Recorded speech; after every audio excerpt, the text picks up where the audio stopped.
നിറഞ്ഞൊഴുകുകയാണ് പമ്പ. ആറന്മുള സത്രക്കടവിൽ നിന്നുള്ള കാഴ്ചയാണ് ഇത്. ഇരുകരകളെയും തൊട്ട് പമ്പ ഒഴുകി തുടങ്ങിയിട്ട് ഏതാനും ദിവസങ്ങളായിരിക്കുകയാണ്.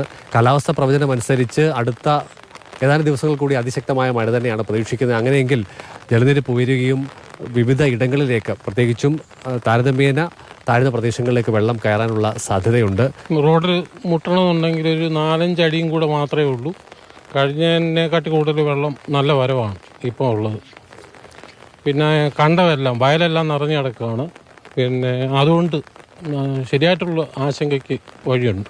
അതുപോലെ 4-5 ദിവസം ഇനിയും മഴ പെയ്യുന്നല്ലേ, കാരണം അതൊരു ശരിയായിട്ടുള്ളൊരു ബുദ്ധിമുട്ട് നേരിടും. ഇന്ന് രാവിലെ അവസാനിച്ച 24 മണിക്കൂറിനിടയിൽ പത്തനംതിട്ടയിൽ ഏറ്റവും കൂടുതൽ മഴ രേഖപ്പെടുത്തിയത് 175 മില്ലിമീറ്ററാണ്. അത് കിഴക്കൻ മലയോര മേഖലയിൽ ഗവി ഉൾപ്പെടുന്ന പ്രദേശത്താണ്. നിങ്ങൾ മഴ കാണാൻ വന്നതാണോ?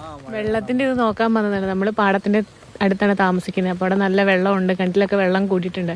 അപ്പോൾ സാധനം മാറ്റണോ പേടിയാണ്. ഇപ്പോൾ കഴിഞ്ഞ വർഷങ്ങളിലേക്ക് അപേക്ഷിച്ച് നമുക്ക് പേടിയാണ്. അപ്പോൾ സാധനങ്ങൾ നീക്കണം, എന്താണ് സ്ഥിതി എന്ന് അറിയാൻ വേണ്ടിയിട്ട് വന്നതാ. വെള്ളത്തിന്റെ ഇത് നോക്കാനൊക്കെ അടുത്ത് തന്നെയാണോ? ഇവിടെ അടുത്താണോ? തറാൻമുക്കിലാണ്. മാറ്റേണ്ടി വരുമോ? വരുമോ ഇല്ലയോ എന്ന് അറിയാൻ വേണ്ടി, വെള്ളത്തിന്റെ വരവ് നോക്കാൻ വേണ്ടി വന്നതാണ്. സാധനങ്ങളൊക്കെ മാറ്റേണ്ടി വരുമോ? ഇല്ല, വീട്ടിലാകുമ്പോൾ കയറാറില്ല. ഇച്ചിരി പൊക്കത്തിലാണ് വീട്, കയറാറില്ല. കഴിഞ്ഞ പ്രാവശ്യം വീടിൻ്റെ അടുത്ത് വരെ വെള്ളം വന്നായിരുന്നു. പക്ഷെ ഇങ്ങനെ വെള്ളം കയറുകയാണെങ്കിൽ നമുക്ക് പേടിയാണ്, പൊങ്ങാൻ സാധ്യത കൂടുതലാണ്. വീട്ടിൽ വെള്ളം കയറും. സ്കൂൾ തുറക്കുമ്പോൾ കോഴിപ്പാടത്താണ് നമ്മുടെ കുഞ്ഞിനെ തന്നെ പഠിക്കുന്നത്. അപ്പോൾ അവിടെ എന്തുവാ എന്നുള്ള ഒരു പേടിയിലിരിക്കുക. ഇപ്പം ഞാനൊരു വർക്ക് ചെയ്തുകൊണ്ടിരിക്കുമായിരുന്നു. ഇന്നലെ കുഴപ്പമൊന്നുമില്ലായിരുന്നു. പക്ഷേ ഇന്ന് രാവിലെയാണ് ആ വീട് മൊത്തം വെള്ളം കയറി മുങ്ങി.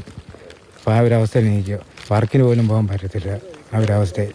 ജില്ലയിൽ ദുരിതാശ്വാസ ക്യാമ്പുകളുടെ എണ്ണം കൂടി വരികയാണ്. 100-നടുത്ത് കുടുംബങ്ങൾ ഇതിനോടകം തന്നെ വിവിധയിടങ്ങളിലെ ക്യാമ്പുകളിലേക്ക് മാറ്റി പാർപ്പിക്കപ്പെട്ട് കഴിഞ്ഞിരിക്കുകയാണ്. മഴയുടെ ശക്തി കൂടുന്നതനുസരിച്ച് കെടുതികളുടെ എണ്ണവും കൂടും എന്നുള്ള ആശങ്ക നേരിയ തോതിലുണ്ട്.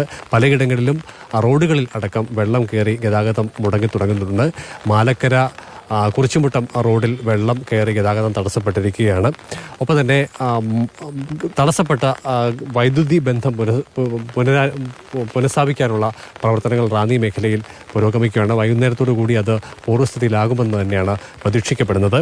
ജില്ലയിലെ ജലസംഭരണികളിൽ ആശ്വാസകരമായ നിലയിൽ നീരൊഴുക്ക് വർദ്ധിച്ചിട്ടുണ്ട്. കക്കി ആനത്തോട് ഡാം പരമാവധി സംഭരണശേഷിയിലേക്ക് അടുക്കുകയാണ്. ജില്ലയിലെ തന്നെ ഏറ്റവും പ്രധാനപ്പെട്ട ഡാമായ പമ്പയിലും സ്ഥിതി മെച്ചപ്പെട്ടു വരികയാണ്. സിക്കി അഭിലാൽ, മാതൃഭൂമി ന്യൂസ്.